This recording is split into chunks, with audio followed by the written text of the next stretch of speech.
Hi and welcome. Well, it looks like it's going to be a busy week for the chess world, and hopefully my channel. I'm planning to cover both the US Championship and the Shamkir Chess.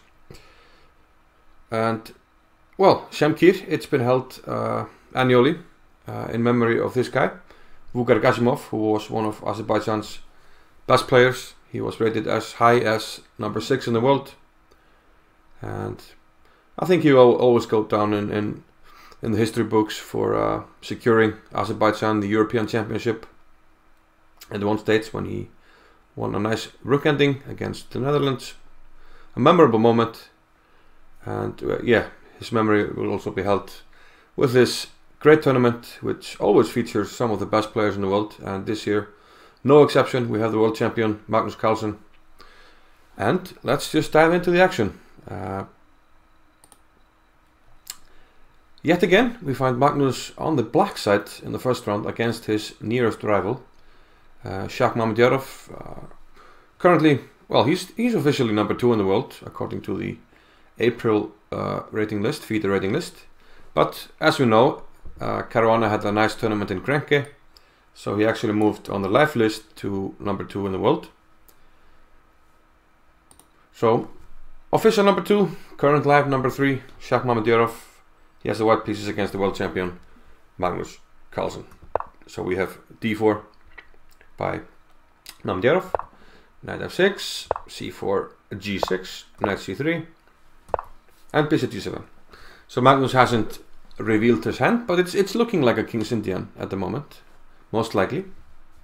After g3, black still has a choice. He can play d6 or d5. So d6 would make it a King's Indian, d5 a Grunfeld. But still, Magnus doesn't reveal his hand. And this opening choice is interesting because he's mostly been playing like an Nimso or a Queen's Gambit declined, but he can play anything under the sun, you know, when he feels like it, it seems. Bishop d2 from Mamedyarov. He's just fianchettoing his bishop.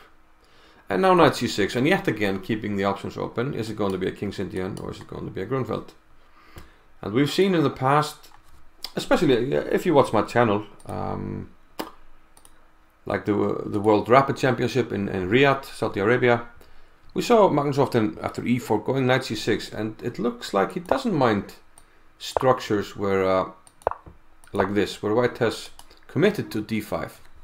He seems to like these, and usually he's going to play c5 or such a move at some stage. Seems to like them. But Mamedyarov just developed knight to f3, and now finally Carlsen defines what he's going to play, d5. Now it's a Grunfeld. But it's slightly unusual. Usually d5 is played before knight c6, but we transposed kind of to one of the main lines, so to say, in the Fianchetto. We have castles by Mamedyarov. And now knight b6 is by far the most common move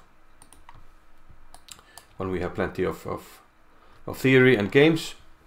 But Carlsen goes for e5. And this seems to be an interesting try to just equalize immediately.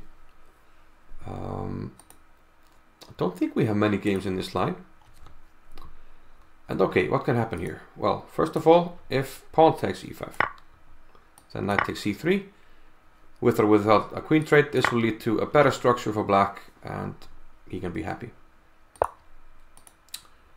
Mamedyarov took with a knight on e5, and now knight takes c3 by Carlsen. Again, if you take here, this will lead to a good structure for black. So white is kind of forced to go in for a forcing sequence here. We already had 2 captures in a row. We're going to have many captures now. 3, 4, 5, 6, 7, 8. 8 captures in a row. So the position has simplified tremendously, and after bishop e3 we will have 2 more captures. So now what's going on? Material is equal, but white has a tiny advantage in development. He's gotten his rook out to an open file, and the bishop has been developed to e3. If you compare that to black, this guy hasn't developed, and this guy is stuck on the back rank. Otherwise, it's equal. So if black can solve these problems, he should equalize the game. If not, white will hold a slight edge and can hope to press. So the first question is, okay, there's a free pawn here, or is it free? It turns out it's not so free. Carlsen didn't take it. Well, first of all, we could potentially play rook b1 and just win the pawn on b7, but a much more critical move is to play rook d8 check, king f8, and probably something like bishop c5. And now this is stuck on the back rank, and for the for the foreseeable future, because it's not easy to untangle here. The only way to do that is to play b6, but that would hang the rook, and if you play c6, my bishop will go somewhere else, and now you can only play b6 or b5, but then c6 will hang. So this is kind of stuck here more or less forever. So this was not an option for Carlsen, so he defended the back rank with bishop f6 covering d8. Here Mamedyarov figured he could pose the biggest problem by playing bishop to d4, and this more or less forces Carlsen to trade bishops, which he does. Bishop takes d4, rook takes d4, and now again we have this threat of crippling black's pieces with rook d8. So Carlsen went bishop e6. This covers the back rank, but it hangs this pawn.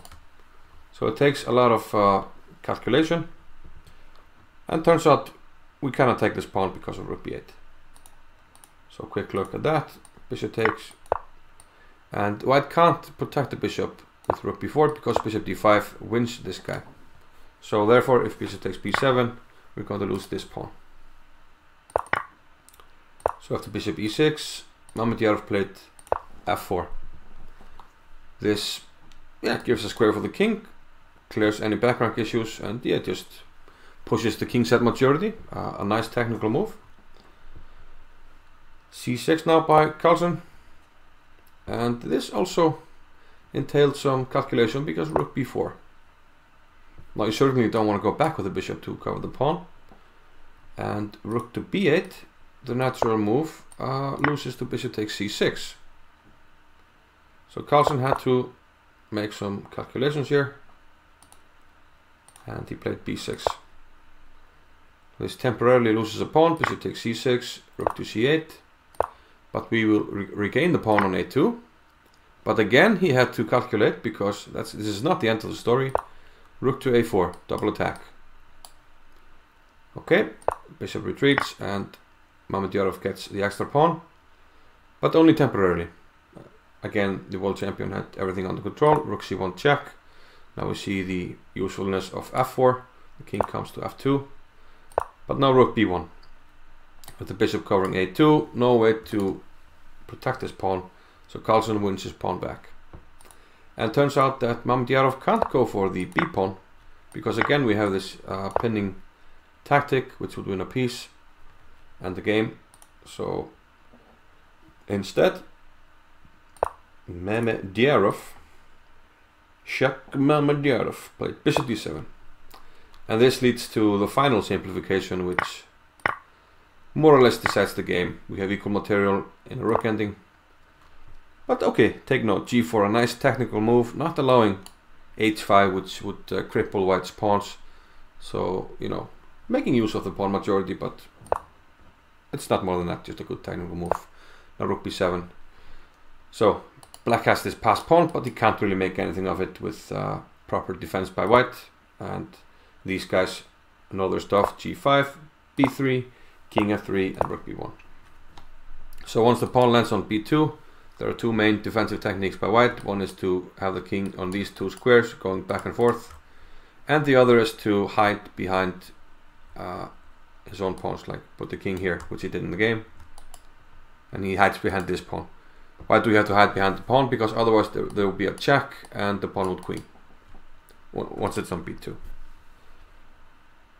So Mamedyarov goes for king e4, and after king g7, king e5, rook b2, Mamedyarov plays e4, offering the h2 pawn,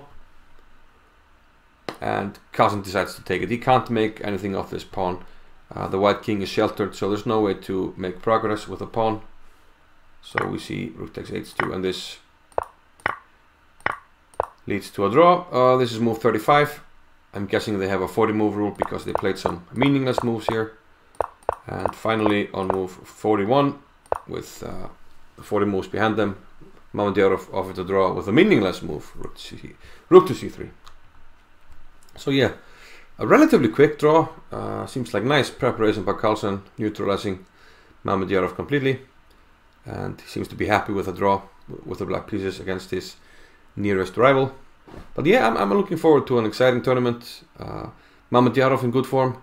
It's always exciting to see what Magnus does. He wants to prove himself after Grenke.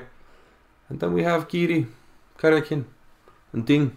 And they all might have some, you know, leftover preparation from the candidates. So I'm looking forward to this tournament. And I hope you will join me on this channel. And here's my pizza. See you later. Bye bye.